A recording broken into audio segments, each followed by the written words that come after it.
In 2008, I bought my first PlayStation 3. I was very excited about owning Sony's latest console, but that excitement soon faded when I realized there wasn't much I wanted to play on it. While I did enjoy games like Disgaea 3, Valkyria Chronicles, and Little Big Planet, there wasn't much else that looked interesting at the time.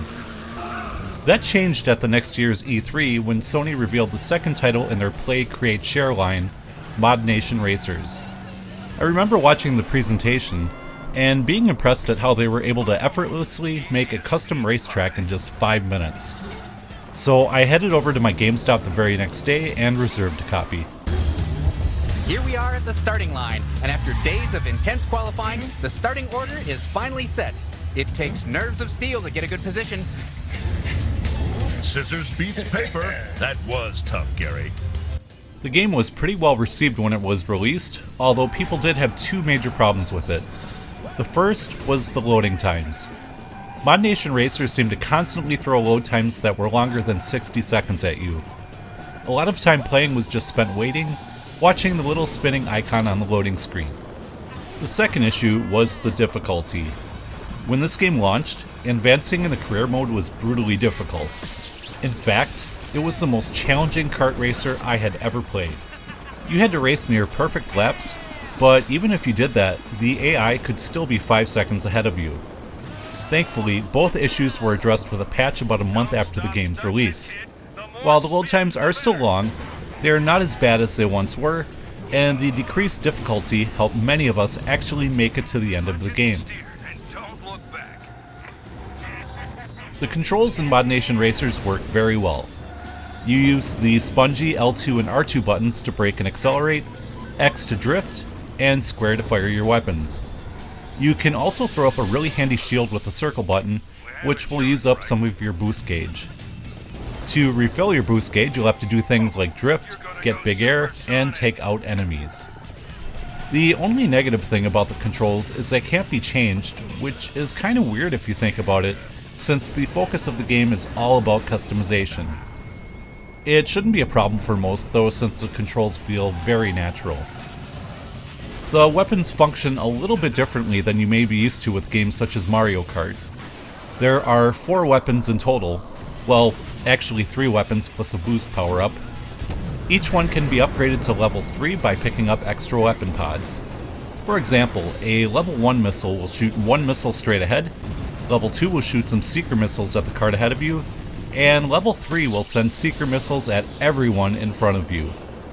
This adds quite a bit of strategy to the combat. You can also hold square to drop a weapon behind you, which can slow down a player that's right on your tail. One of the best things about the game is its multiplayer. You can play split screen with a friend, hop online, or do a combination of the two.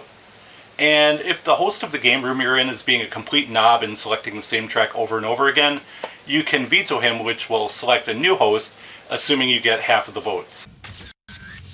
Early on, you will unlock the mod spot, which is the main hub for everything in the game. From here you can enter races, view the top creations for the day, enter the creation studio, download new creations, and more. You can also just hang out here and talk to other players, or if you're a total spaz like me, you can just drift endlessly in a big circle. Some weirdos like to hang out in the mod spot for hours, playing their own music through voice chat. If I remember correctly, that happened with PlayStation Home as well. Yeah, I really want to hear your shitty music about as much as you want to hear mine. Luckily, you can turn off the voice chat feature, which will give you the ability to use custom soundtracks if you wish. The creation tools are great and really flexible, and there are tons of stickers and parts to use. It was pretty easy to come up with new ideas in my head, and then make that cart or mod in the game. Putting text on cards was a bit of a pain though. Instead of just selecting a text option, inputting a word, and then placing that word on your cart, you had to select a letter, move it to where you want it, and adjust the size and color. If you wanted to place additional letters, you would have to repeat this process for every single letter. Not very intuitive, and it's really hard to get everything lined up perfectly. Even with that minor annoyance, it's still a blast creating new carts and mods. The Modnation community has made some absolutely amazing stuff over the years, all of which can be downloaded and in some cases remixed. This is just a small sampling of the thousands of great creations that are available for download. Sorry. When you took first place, I passed out. I'm back.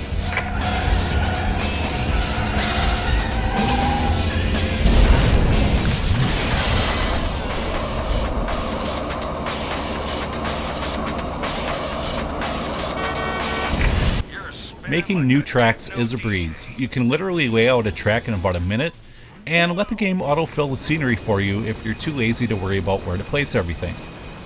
Once again, there are lots of customization options here. While none of the tracks I made were amazing, it was still cool to be able to experiment with such a flexible and easy to use tool. I even managed to recreate a track based on Kilika from Final Fantasy X. All these customization options can lead to some very interesting races once you hop online. You can be playing as the angry video game nerd in a Coleco Chameleon van against Sonic, Master Chief, and Mario on an Empire Strikes Back track. I can do that in my sleep. The servers were quite active for the first couple years. They're not as busy as they once were, but you should still be able to find people to race against within just a few minutes. However, if it is a holiday weekend, you may have some issues. I tried playing over New Year's weekend, and the game just couldn't connect me to a server. Haven't had any problems since though. Even if you do have problems connecting online, downloading other people's creations doesn't seem to be affected, and it usually only takes about a second. When it comes to the audio, you get two very entertaining commentators before each event, and some decent voice acting for the story segments. The game's music is very catchy and fits very well for a title like this. Not something I would ever want to listen to outside of the game though. You practice more on the driving or shooting range? You may see a version of this game for the PSP and think it's the same thing, but it's not. Well, actually it kind of is, but the controls aren't as great and it has severely limited creation tools. Maybe someday I'll review that one in the future, but for today, I just wanted to focus on this one right here. Modnation Racers is a fantastic kart racing game that features fun gameplay, great multiplayer, and deep but accessible creation tools. If you'd like to buy this game, it should only cost you about 15 to 20 bucks, and I highly recommend it. Anyways, that'll do it for this one. I want to thank you guys very much for watching, and I will see you next time.